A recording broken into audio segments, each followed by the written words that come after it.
sure I know what episode we're on. 30. All right, we are here. How's everyone doing?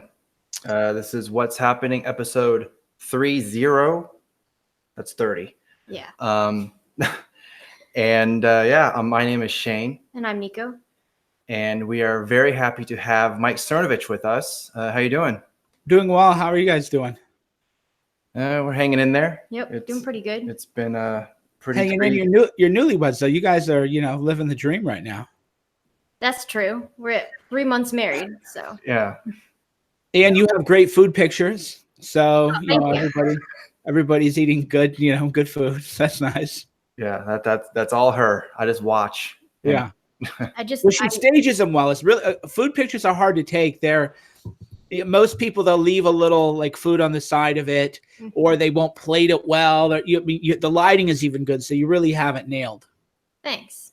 Now all I need is the special knives that you have. Yeah, the chef knives and everything. Right. A bamboo board, little things like that add a little texture, a little different color to that stuff.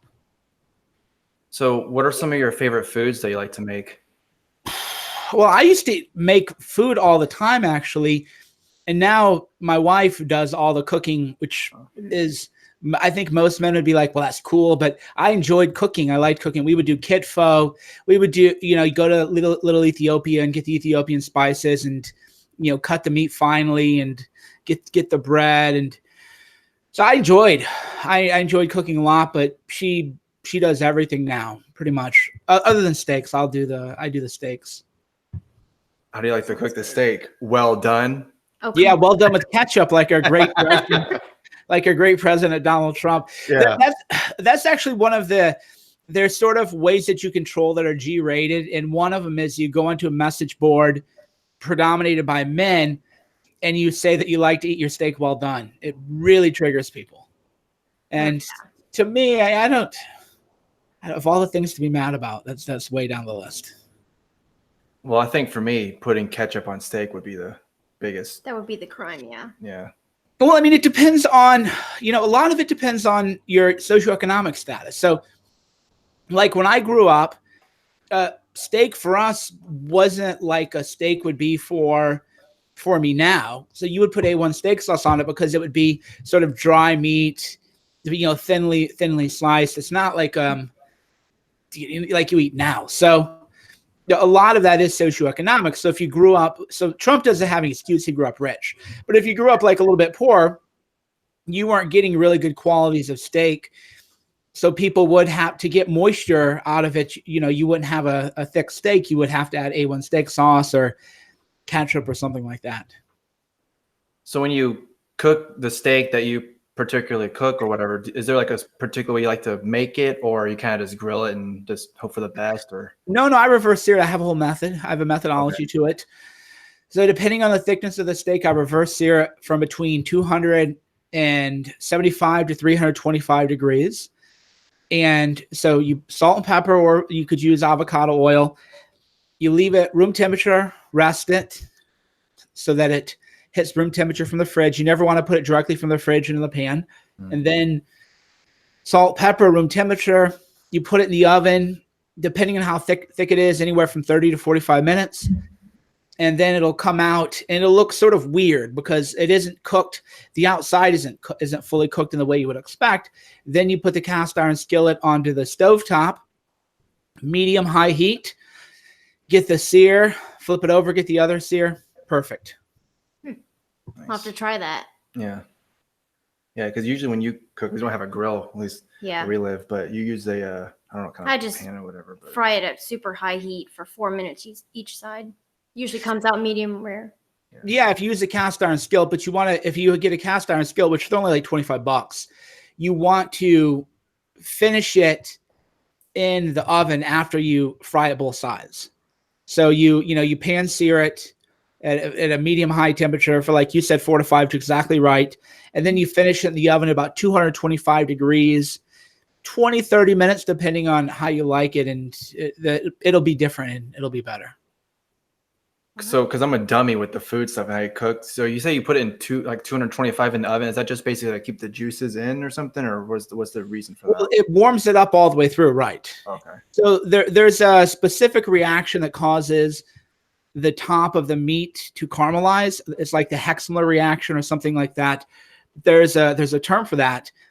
So you're essentially flash frying the exterior of it, and that the heat will of course go through the whole meat, but when you cook it at a lower temperature, it warms all the way through. Nice. That makes sense to me. Yeah. Oh, all the food you make is good. So. Oh, thanks. Yeah. And I'm not just saying that because I'm married to you. Oh, okay. All right. Anyway, so I guess we can kind of go away from food for a Sure. while. We can probably go back to it, I'm sure. Yeah. But I want to like kind of touch on your Wikipedia page, which I'm sure you've seen a lot, or maybe you just don't look at it because I mean, you know, your Wikipedia page is you know, I don't know how you explain it, but there's a lot of crazy shit on it. Yeah, and there's a reversion policy too, where if you go to change anything, 5 minutes, there's people they just completely stalk my Wikipedia page, and anything about me. And by the way, the rules don't apply. So for those listening who don't know the rules, under the rules are if there are reputable media sources that say something and you can cite to it, then it belongs to your entry. So the John Conyers sexual harassment lawsuit, that is sometimes in there, other times deleted, even though that was covered by every major media outlet from the Washington Post to New York Times. So it's citable and it's notable. I mean, I made a member of Congress resign, and they'll delete it, but then there'll be like 5 paragraphs because I found some like dodgy tweets from a guy. And I don't know, I forgot the guy's name. So one day I was reading my page. I'm like, why is this worth 5 paragraphs? So it's like the major thing I'm known for. I'm like, who are these weirdos? And then of course, they'll sometimes come to my events and they'll say, do you consider yourself hypocritical because you believe in free speech, but you got so-and-so fired for tweets? I'm like, what are you people still talking about this? I don't care. This was like a year ago. But those are Wikipedians. They're just obsessed. So you go on there. There's nothing about, you know, I broke a big story about Susan Rice and masking, which again, covered by all the outlets, not in there. John Conyers sometimes is, sometimes isn't. The Jeffrey Epstein stuff, even though that was reported in Politico, Miami Herald, you know, every outlet, that's not in there at all. And it shows kind of how dumb Wikipedia is, which is really big stories of national import aren't even in there, but then petty, you know, Twitter beefs from, by the way, disreputable sources, because a lot of the citations are to outlets that are partisan and shouldn't be allowed. Like Huffington Post is not a reputable nonpartisan outlet. So if you're playing by the rules, Wikipedia says you can't cite to Breitbart or the Daily Mail. Okay, but why can you cite to the Huffington Post and the Daily Beast?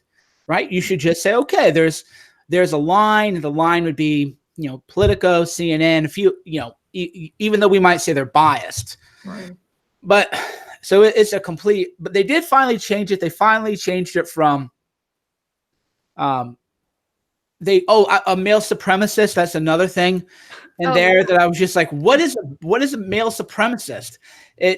Right. That's like a new category that had to be invented because nothing else really works. You're like, well, you know, does he hate that group? It's like, no, actually he doesn't really. So we have to make up some other like brand new category of male supremacy, which is like, when am I advocating male supremacy ideology? But so it is a mess. And then of course the problem is that people new to the internet are like, just change it, man. Like, yeah, I never thought about that. Gee, great. Yeah, I know, right?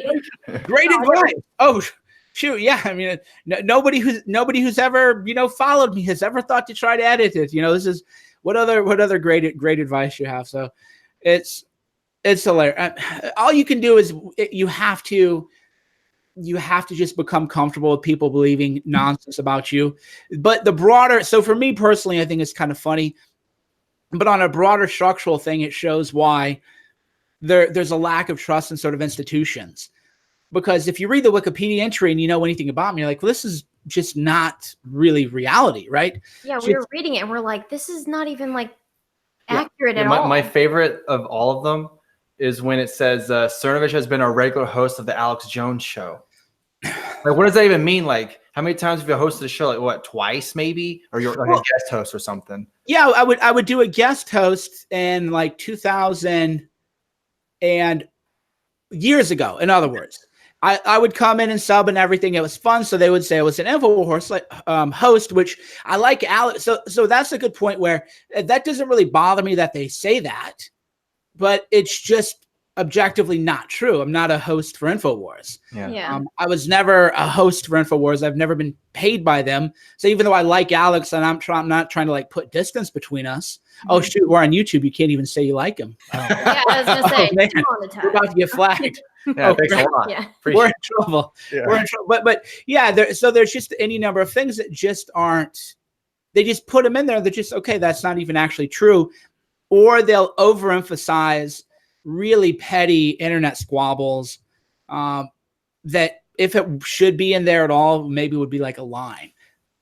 I don't know. It's just funny because it makes it sound like you host another person's show with his name in it. It's like, oh, Mike Cernovich hosts the Alex Jones show like 5 days a week. It's like, well, why do they call it the Alex Jones show then? Let's call it InfoWars Tonight or something, Yeah, and there's so many of that where they, in their mind, like connecting me to Alex would be like a really bad thing. So then they connect it to me. They connect me to him, and it's just like, well, that's just not actual factual. And then that'll occasionally make it, because a lot of journalists who don't know about me just Google me and they'll read it, and then I'll read it. It'll say, "Oh, Cernovich is a current host of InfoWars." Like, oh, I'm not. And again, it's frustrating for me because you don't want to like throw your friends under the bus, where it's like I wouldn't be. I'm just like factually that's just not true. And yeah, it really is absurd.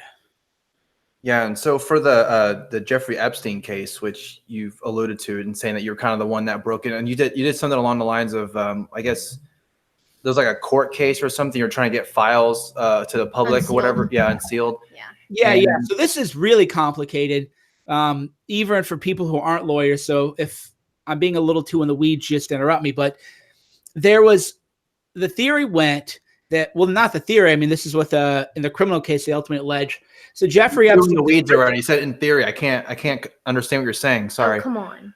Sorry, go ahead. I'm joking. So the theory of the case, in the criminal case, is that Jeff Epstein's a rich guy. He had this woman, I think Ghislaine Maxwell, and she was kind of like the madam, and she would go find girls in broken homes and say, oh, you want to give this guy a massage or whatever. And then, so he had these women who would traffic them. So Ghislaine Maxwell and another woman, I think Virginia Giuffre, I'm really bad with pronunciation of names, by the way. So they got into it. So one of Jeffrey Epstein's alleged victims sued Maxwell, who was the alleged pedophile madam, in a civil lawsuit. The entire thing was under seal. This happened in 2017 when nobody cared about Jeffrey Epstein except for me and Alex and a few other conspiracy theorists, because it couldn't possibly be true that a billionaire pedophile got away with it for years, right? That's conspiracy theory. How could that be true? So I knew there would be some kind of information in there damning against Epstein.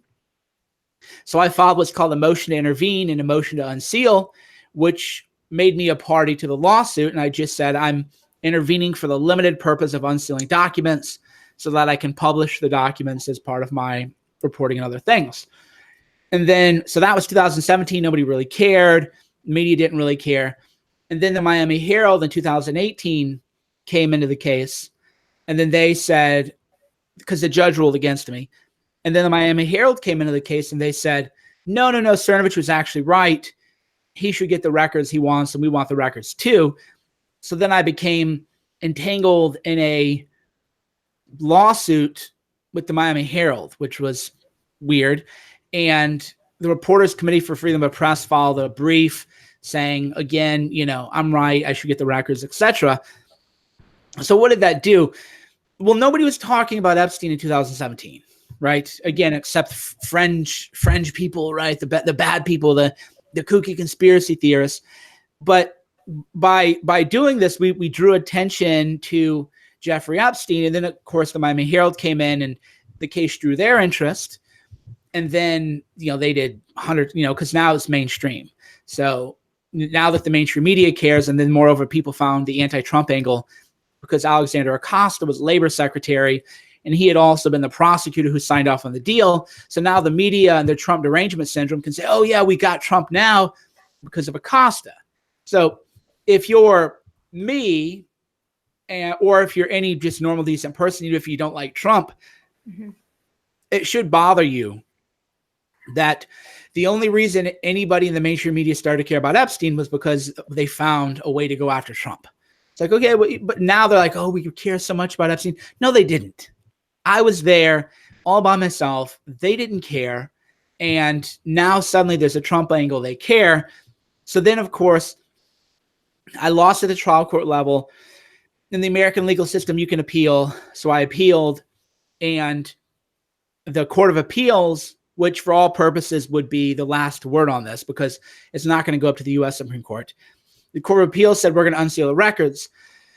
3 days later, Jeffrey Epstein's indicted for behavior that was all, well known. So what I think happened is that the criminal indictment was kind of being sat on. They were watching the civil case. And once they found out that the records and the truth about Jeffrey Epstein was going to come out, it's going to be kind of a bad thing, a bad look, as people like to say these days. So then they moved forward with the indictment.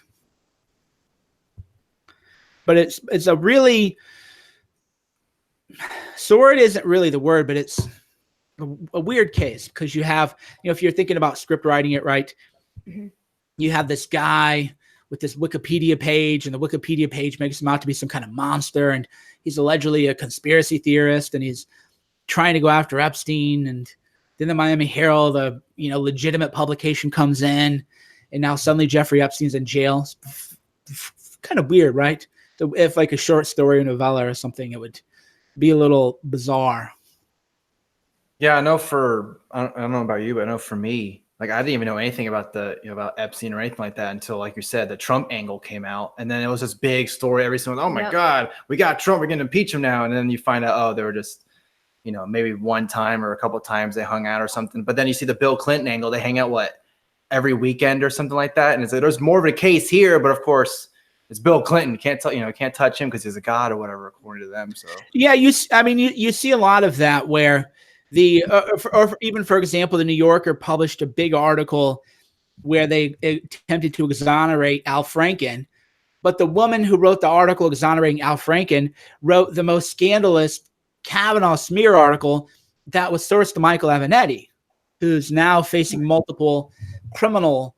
Again, we live in such a bizarre time, right? Where the same people who went after Kavanaugh based on Michael Avenatti, who's now, he's got like 3 criminal cases. I'm a lawyer. I can't even keep track of them. I know there's at least 2.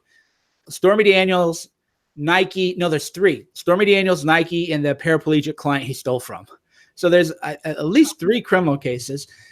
And this is a person who was propped up by the media as a credible person who's going to help us take down Trump. And can you believe it?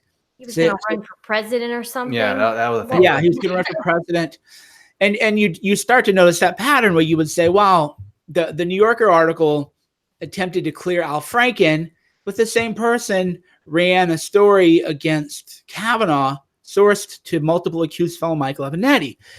And that's just something that galls, really frustrates a lot of conservatives. When I was younger and more idealistic, like when you're younger, like your guys' age or something, like when things are just lies that like makes you angry, you're just like, no, that's a lie. That's just a lie.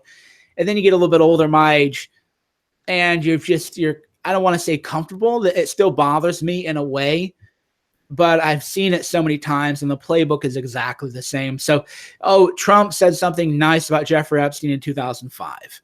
Well, okay, but Trump also kicked him out of Mar-a-Lago. That's a fact because Jeff was hitting on somebody. Yeah. And it's also a fact that Bill Clinton palled around with him constantly. It's also a fact that Harvard took $35 million from him, and they're not going to give it back. It's also fact. So if you want to look for bad guys, there's a lot of bad guys here. Trump is way, way, way down. Okay, he praised the guy in 2005. Yeah, this is one of those things that didn't age well. I'm all for people saying, well, that didn't age well. But like Harvard took his money. Chelsea Handler is going to dinner. George Stephanopoulos is having dinner with him at his house. There's more than enough if people want to play that game to go around. But that's not how it works. It doesn't work that way. If you're conservative or libertarian or right-leaning, if you took a picture with I remember one time Kim Guilfrey took a picture with another guy, and then the media tried to make it a story because the other guy was apparently pro-QAnon or something like that.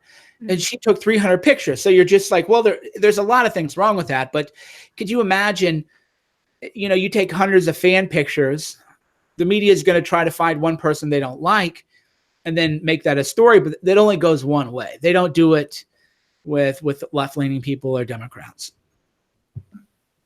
I was going to say that kind of like reminded me of what you covered in your documentary Hoaxed with the mainstream media. And it's just crazy. Like when I watched that, I was like, wow, it's way worse than I thought. So, well, and it's been happening a lot longer. And the repercussions of, again, I don't want you guys flagged for, saying Alex's name, so I won't say his last name, but there's a certain person into filtrated water. And the worst you can say about him is he, was very insensitive about an event that actually happened. He probably should have thought that through a little bit. Even he said the same thing. Okay. Mm-hmm. The worst thing you can say about the New York Times is they covered up for Stalin and the famines that happened in Ukraine. So it's like, okay, Alex was very insensitive and he admits it. So I'm not throwing shade his way. Okay. Okay. Put a ruler on his wrist or something like that. The New York Times, their lies have led to people, millions of people, tens of millions of people starved to death under Stalin. And more recently with the WMDs in Iraq, 500,000 people dead. Who knows? 550. Depleted uranium in the water supply. So there's all this cancer and stuff that we don't like to talk about because we don't want to admit it. So you're like, okay. So the worst you can say about Alex is, not good necessarily, but he's not getting people murdered, let alone on the magnitude that we see from the mainstream media. And it's been happening for decades. Yeah, and you see, CIA officials or state officials in general, where they're advocating, like you were saying, the WMDs in Iraq, whatever, or just any war, the war on terror, basically. Oh yeah, that's totally a good idea, and yet they'll still be on CNN and MSNBC, yeah. like they didn't have any hand in people dying over there, or our soldiers fighting for what? No reason, So. Mm-hmm. And there's no repercussions. The financial market too.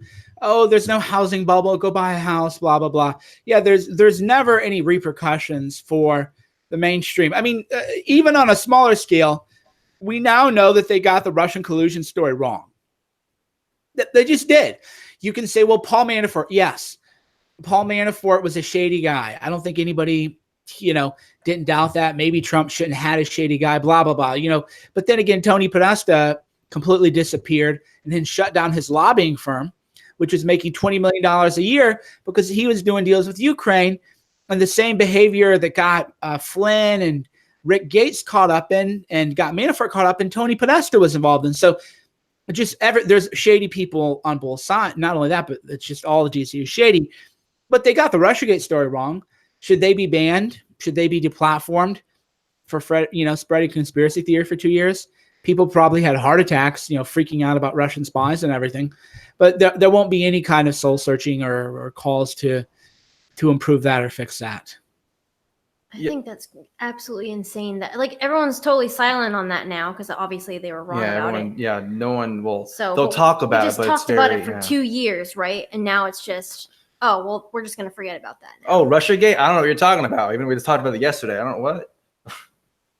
Exactly. And there's no soul searching. How do we get it wrong? Mm-hmm. What can we, do better in the future? Something. And yeah, that's just the world we live in. That's the world we live in where The left-wing media can do whatever it wants and get away with whatever it wants. Democrat men can get away with whatever they want. But if you're a conservative and you take a fan picture, or they even try to get Jack Posobiec, a guy tweeted at him. Posobiec didn't even reply. And now they'll say, Posobiec is interacting with these people. Like anybody, 4,000 people tweet at me a day, but that's the game. If somebody tweeted at me one time, that's a big deal. But if people like Bill Clinton are actually connected to Jeff Epstein, flying with him, that isn't really a big deal. Well, there was a story. I don't know if it was 100% true or not, but it wouldn't put past if it was. But they were trying to delete or at least put in the back burner all those pictures of Clinton and Epstein on Google or whatever. Oh, really? They're trying to. Yeah, I saw something about that. I don't know if you heard about that or if you know what I'm talking I saw that. It wasn't able. I think the autofill might have been changed. Yeah. But yeah, I'm not exactly sure. But what happens a lot of times is when the media, because the way Google's algorithm works now is the old pictures will get buried with the new pictures the media posts. Mm-hmm. So if Bill Clinton's in trouble for Epstein, they'll post a bunch of articles about Bill Clinton and Epstein, exonerating him, and then only posting pictures of Clinton. So then it becomes almost impossible to find the older pictures of Epstein. And that's one of the subtle ways that Google manipulates things, so that if you're trying to find an article from 2018 on Google, you can hardly do it. So the media can change the narrative immediately. They'll just put 20 articles on a subject. And then if you go onto Google and type in Google and try to search for information about a subject, all you're going to find are these mainstream media stories that were recently posted. That's crazy. Just bury stuff. It's clever. Yeah. It's very clever, very smart. Yeah. The only way you'd be able to find a news article that you're looking for is if you know the entire, the actual title or the headline. That's about the only way you can find an article now. Or if you type the date that it was posted or something like that, then you might. Or if you actually knew the URL, like anyone knows the URL. I know, right? Right. So we just recently watched Blood Money, which you had a big hand in. Can you kind of? Oh, sorry. I was just gonna say that whole thing was pretty shocking to me. Yeah. So. Can you kind of give an overview of what that is? Because, and you said it in the documentary that you're, I'm one of the biggest critics of Saudi Arabia. Yet here's another country that has a lot of stuff, but nobody talks about tar. So can you kind of explain a little bit on that? Yeah. Generally speaking, I like to kind of talk about what other people aren't. And for years, I talked about Saudi Arabia back when nobody really cared. And then Khashoggi gets killed. And now suddenly the media cares. Can you believe the Saudi Arabia stuff? But I was like, why? That doesn't make, it just didn't make any sense to me. Why do they care about this guy? Or they would call him a journalist, but he actually wasn't. He was we should be concerned. He was a propagandist paid by Qatar, published in the Washington Post. That's foreign influence. That's foreign interference. So I wanted to look at, Qatar, where is it? I never even heard about it. What is going on? And the amount of money they're throwing at Texas A&M, universities, colleges. There's, I think Mitch McConnell is getting some, the Brookings Institute, which we all think of as a kind of a nonpartisan, respectable thing. They've gotten at least 25 million, maybe 50 million. And to me, they've hacked 1,500 people. So any critic of Qatar gets hacked. That's happened to everybody from like Rabbi Shmuley. I think a journalist, Eli Lake, got hacked. Bollywood actresses. And you're watching the news, you're like, oh, Russians hacked John Podesta. Well, first of all, that was never proven, but let's just assume it is. Okay, so Russia's doing some stuff. They have RT. Okay, so there's some propaganda. They have Sputnik. Okay, I'm not an unreasonable man. But Al Jazeera is Qatari propaganda. AJ Plus is Qatari propaganda. Why don't we ever talk about Qatar? Oh, Qatar's spending more money actually on propaganda than Russia is. Why can't we talk about that? Or if you're at the Brookings Institute and you're giving a presentation on the Muslim Brotherhood, maybe you should say, well, actually, I'm paid by Qatar and Qatar funds the Muslim Brotherhood. Because with the Muslim Brotherhood, I don't fully have my mind made up. The people, we tried to get Qatar in the film, they wouldn't do it. So for me, there's some people who say the Muslim Brotherhood is really evil. Other people who say, no, actually, it's just that's the way that they're democratizing in the Islamic community, and you actually want the Muslim Brotherhood because that'll keep people from becoming radicalized, because they can feel like we can form a caucus. And so I don't know, man. Right? But if you try to talk to anybody from Qatar, they won't talk to you. So if the Brookings Institute is coming out and saying the Muslim Brotherhood is good, okay, well, maybe you should put sponsored by Qatar though as a disclaimer, and then people can say okay, because one thing, for example, the State Department was considering classifying the Muslim Brotherhood as a terrorist group. And right when Trump suggested that, the Brookings Institute did a video, and they said no credible scholar on Islam considers the Muslim Brotherhood a terrorist group. And I thought, well, actually, no, there were people in, blood money who consider them to be it. So no, there actually are people. So one, you're lying. But two is, maybe you should say the Brookings Institute is funded by Qatar. Right? Maybe we have a right to that information and we're not getting it. Well, to be fair too, like you're saying, being funded by Qatar or whatever, when you go on AJ Plus and their YouTube channel, it will say a little thing like, funded by the Qatari government, kind of with RT. Oh, it does? Yeah, this is funded by the Russian government or some, or Canadian. It will say, by the Canadian government too. It should be funny too with maybe they should have that with CNN, funded by the American government or something like that. Well, YouTube does, but those memes people share on Twitter don't. So AJ Plus, because I didn't know this until I started researching it. I thought AJ Plus was like a now this thing. I thought it was just some left-wing super PAC. And the theory goes that Qatar reputation launders Al Jazeera through AJ Plus. So AJ Plus is very woke, but it's funded by Qatar. Now, people who work for AJ Plus would probably counter and say, well, they don't tell me what to write and blah, blah, blah. And my answer to all that is that's fine, but people have a right to know. People have a right to know if they're consuming propaganda funded by a nation state that funds terrorism. And they're not getting that kind of information. So for me, I'm very libertarian on all this stuff. So if Qatar wants to fund this stuff, that's fine. But people also should have a right to know who's funding it. And I think most people in America would agree with that. So basically just transparency on news organizations, kind of knowing where they're getting their information from. Right. But we know that with pharmaceutical companies, right? We know that who funds CNN, drug companies. How do you know? Just watch the commercials. So maybe there should just be a law that you have to, if you're AJ Plus or Al Jazeera or something, you have to run a commercial for Qatar every couple minutes, then people will know that that's who your sponsor is. So what do you think about, and I don't know if it has anything to do or if it's connected anyway, but about the World Cup in 2022 being in Qatar, and there was like a controversy, with all the, people dying, working on the stadiums or whatever. And then they moved it to November, December because, it's going to be hot in the summer. Wow. I mean, I'm stupid. I didn't know that. So they moved it to the winter time. And then they're like, well, it's going to interfere with our league's championship. I don't know. It's a whole bunch of crazy stuff. Yeah, they were bribed. Right. So first of all, why'd Qatar get the World Cup? Right. Well, there was no explanation other than bribery. And as it turns out, they did bribe people. And the temperatures were going to be something like 122 degrees. And then, of course, it turns out that if they're importing all the slave labor from India, Pakistan, and Cameroon and other places. When you show up, they take your passport, and then they're working people literally to death. So I don't know. I'm thinking if you're at AJ Plus, has AJ Plus reporting on the Qatari humanitarian crisis, right? No. But that's so the way foreign propaganda works is they make themselves stronger by dividing the current occupants of this country. So Qatar is just you're gay, you go to prison.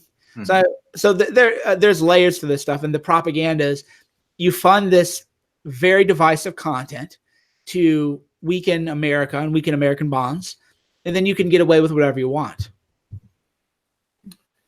Yeah, it was a crazy situation, and I think even people in the FIFA side or whoever was in that voting group or whatever, they're saying it was a big mistake to have Qatar's but they can't really do anything about it now because it's so close to it gonna happen. that they're gonna have to do it now. So yeah, But have fun with that, because then the next World Cup in 2026 is going to be in America, or like America, really? Canada, and Mexico. So have fun with that. There's layers, and that's what I mean. There's layers to this, and it's very interesting, and nobody really talks about that. Now they talk about it outside of America. The World Cup thing is a scandal because soccer is the most popular sport in the world. Mm-hmm. Outside of America, it's a huge scandal, but in America, we don't talk about it. One, because the only time we care about soccer is when the women's team plays, and two, because Qatar does have a lot of people on the payroll. So I'm gonna read someone's chat because I think it's hilarious, but maybe YouTube, I won't think it'd be stupid. But anyway, someone said, "What broadcast companies are influenced by them?" And could we say they play air guitar? Cute, that's clever. Really? I'm sorry, I had to completely stop the live stream just so I could read that. Anyway, you wanna? Oh, there's another one too. People are saying, I still wonder when Cerno converted to Islam to marry when did you do that? To marry my Iranian wife. But again, this goes back to the earlier conversation about Wikipedia. And this, people believe so many insane things about me that I just shrug my shoulders at this point. Yeah. So the latest theory is that I converted to Islam because I had to convert to Islam for my Iranian wife. Apparently they don't know that in Iran, it's the second largest Jewish community in the world, and they're Christians in Iran too. So they're secular Persians. And in fact, it was quite sad. It was a very secular country until the Shah was ousted and the Ayatollah came in. Mm-hmm. So what do you think about the rising tensions with Iran that were, not us, but with the, U.S. government, Trump and his administration? Because it seems like, 1 minute Trump's like, yeah, I want to bomb Iran. Then the next second, maybe not. And then it keeps going back and forth. Very, very inconsistent with his Iran. But of course, I'm very sure confusing. Yeah, I'm sure it has a lot to do with who he has in his cabinet, like Bolton and Pompeo. I mean, I don't know why he chose those people, but,